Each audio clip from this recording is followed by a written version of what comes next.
Ireland's cricket upset signals the end of Tier 2 and a $2.3 billion revenue. The consensus read is already outdated. What matters now is the second-order effect most commentary still ignores. We will map trigger, incentive shift, and downstream impact before the close. But this isn't a Cinderella story. It's a structural shift in cricket economics that's about to cost the BCCI billions. Here's what everyone's missing: the IPL, the world's richest cricket league, was supposed to concentrate power in Mumbai. Instead, it's accidentally created the opposite. Irish players like Paul Sterling and Harry Tector return from IPL contracts with three things they didn't have before: technical refinement from training alongside Virat Kohli, the mental confidence that they belong at the highest level, and the financial runway to develop for 2 to 3 years. A single IPL contract, even as a net bowler, is $100,000 to $500,000. That's generational money in Dublin. The numbers tell a story the BCCI isn't prepared for. In 2016, Ireland had 6 professional cricketers. In 2026, they have 47 on full-time contracts. That depth shows up in selection. When Ireland's first-choice spinner was injured before the India series, their replacement had played franchise cricket in the UAE and South Africa. A decade ago, that replacement would have been a club cricketer with a day job. Now, the uncomfortable math: the BCCI generates roughly $2.3 billion annually. 60 to 70% comes from bilateral series broadcasting rights. That model depends on predictable dominance. India versus Australia gets 400 million viewers. India versus Ireland historically got 30 to 40 million. But if Ireland wins 30 to 40% of the time instead of 5%, the value proposition fractures. Viewership becomes volatile. Advertisers hate unpredictability. And suddenly, the narrative control the IPL built, the pathway to India cap, the idea that only Indians can compete at the highest level, that story loses coherence. Here's where it gets structural. After Afghanistan's 2024 World Cup semi-final run, their cricket board secured a 340% increase in ICC development funding. Ireland's 2026 win will trigger similar leverage in the next ICC rights cycle. The associate nations smell blood. They're going to demand more of the $3.8 billion ICC distribution pool. The BCCI's share of 38% isn't negotiable downward without a fight. But there's a deeper trap the BCCI is walking into. The more you protect your stars through rest rotation, the less prepared they are for international chaos. India's lineup in Belfast included 7 players who'd played less than 10 ODIs in the past 18 months. Ireland's 11 averaged 34 ODIs each. Match sharpness mattered. And when sharpness matters more than raw talent, upsets stop being upsets. 3 implications worth watching. First, the ICC governance crisis is probably coming by 2028.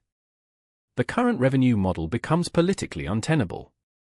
Ireland, Afghanistan, and Nepal will form a voting bloc demanding structural reform. Either the BCCI compromises, or we see a breakaway championship modelled on golf's LIV, franchise first, nation agnostic. The catalyst to watch is the 2027 Champions Trophy bidding. If Ireland qualifies and draws strong viewership, it accelerates everything. Second, IPL franchises face a dilemma starting in 2027. If Irish players become genuine match winners, do you pay global market rates and inflate your salary cap? Or do you watch talent defect to SA20 or the 100? The overseas player quota becomes a choke point. By 2028, expect IPL feeder contracts, 2-year developmental deals that give franchises first refusal on breakout Irish and Afghan talent. Third, bilateral cricket dies faster than expected. If upsets become routine, broadcasters won't pay $100 million plus for bilateral series with unpredictable outcomes. The shift to tournament-only cricket accelerates. National boards outside the Big Three lose 40 to 60% of revenue. Cricket moves toward a FIFA World Cup model. International cricket becomes a quadrennial event, not a year-round calendar. Here's the BCCI's nightmare scenario: not that Ireland wins occasionally, but but that the IPL becomes Frankenstein's monster, creating so much global parity that India's home advantage gets commoditized. Already, BCCI officials discuss IPL splits. Top Indian talent stays domestic. International stars play a separate circuit. It's the NBA versus EuroLeague tension, and it's messier because cricket has no single governing body to enforce it. But there's an opportunity hiding here. If cricket embraces parity, it unlocks new markets. Competitive Ireland means 5 million engaged fans in a wealthy European market. Strong Nepal means 30 million Himalayan viewers. Afghanistan's rise has already drawn diaspora audiences in the UAE and Pakistan. Ireland's win in Belfast isn't an anomaly. It's an early tremor in cricket's structural realignment.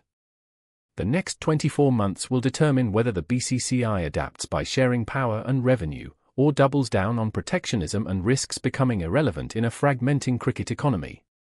For Ireland, Afghanistan, and Nepal, the message is clear: keep winning.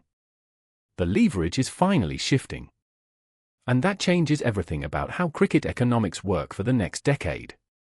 Follow Atlas Signal at atlassignal.in for the full breakdown on how this reshapes broadcasting rights, player earnings, and the future of international cricket. Ireland just beat India in Belfast, something that would have been impossible 10 years ago. It's a structural collapse in cricket's old power system.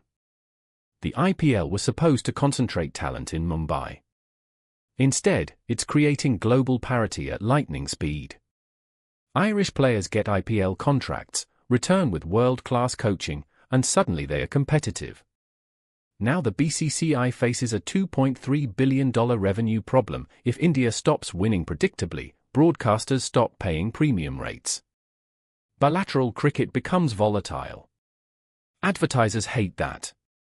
By 2028, expect a governance crisis. Associate nations will demand a bigger slice of ICC revenue. The BCCI can adapt and share power, or double down and watch cricket fragment into competing circuits. Either way, the Tier 2 era just ended.